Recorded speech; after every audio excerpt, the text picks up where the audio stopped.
So, looking at this one here, Fenton chooses in Paris with you, go with it, okay, to expose the harsh accepted reality of being in love. His use of taboo language, remember I've given you that, sort of to Soddy Notre Dame, indicates a brutal attitude to the, what did we say? We won't, no, let's ignore the smells. To the cliched Hollywood romance. Yeah. Over the E, going down to the left. I don't know what it's called. Instead, oops. Fenton chooses or prefers?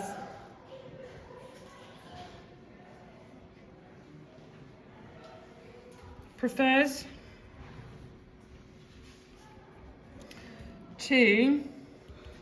What was that saying? You didn't do that one. Prefers to. Oh, it's too slow. So instead, Fenton prefers to, and I'm going to insert quote, remain here. To remain here.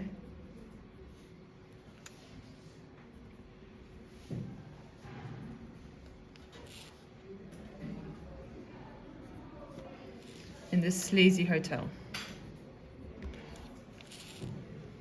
Do we have some rhyming going on with Champs-Elysees and sleazy? What did we say? Find the notes. If you haven't written the notes on the A3 sheet, then it will be on your copy of the anthology. So what was the connection? Which this is now again that kind of structure thing, because we've used the word sleazy. I think we need to make the connection to kind of, rather than just kind of letting a fish flap in midair. Edie, what was the point that we made?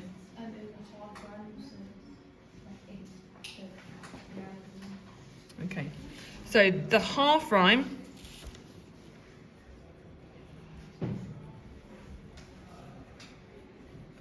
with Champs-Elysees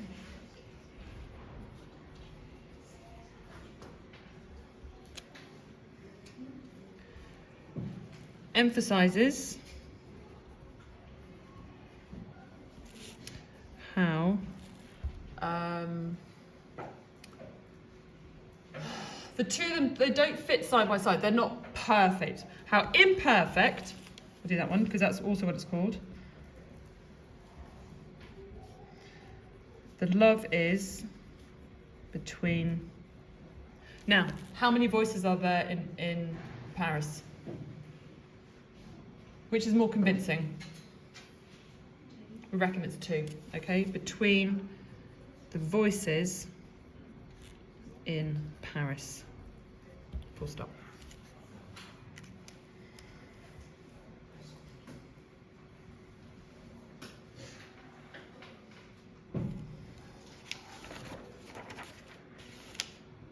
So while Paris relishes the crack across the ceiling, emphasised by the alliteration of the C, how does the voice in dusting relish the fantasy? What does it say? Office museum. Hotel.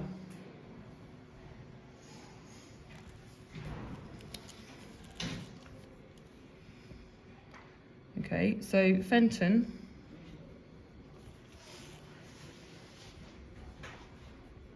relishes the crack across the ceiling.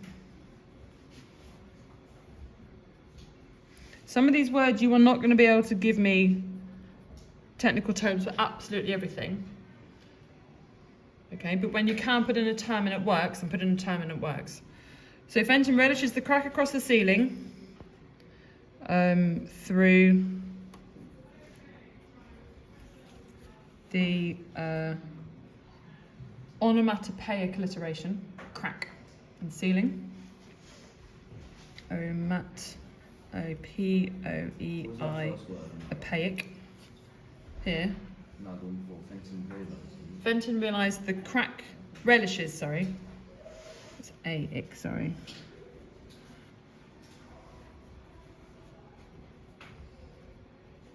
Now, these two terms here are a bit fancy, okay? Fenton relishes the crack across the ceiling through the onomatopoeic.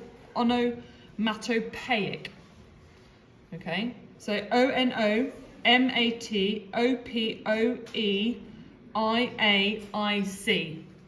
Onomatopoeic. So oeaic. Onomatopoeic, as in crack, and then ceiling is the C in the C. Okay? While in dusting,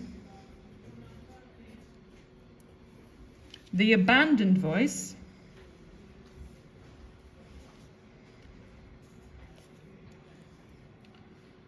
does she thrive on her illusion? The gloved hand, the full house, the marriage.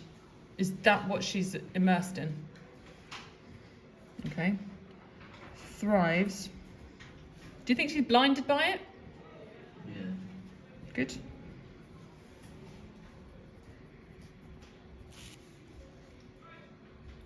The quote, full house.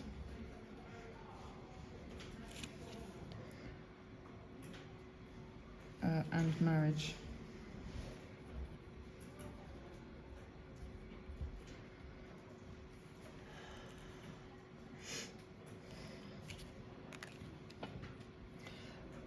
And that's that point done, I think. And if we go through it, I know you're sort of writing, but if we go through it, we've got here, we're going back into that comparison, because we've got here at the top, we've done one poem, dusting, we've moved into Fenton, and then we've brought it back, just because it works, back to dusting. Okay, and then we move on to the next one. Now here you can choose whether you go into Paris 2 or you go into dusting 2. It really doesn't matter which way you go. It's down to you and where you want this to move to. Okay, we've got terms, we've got quotes, we've done something with it, and we've telling us a lot about why. Why is this working in the poem? Why have they done it to get across their particular idea?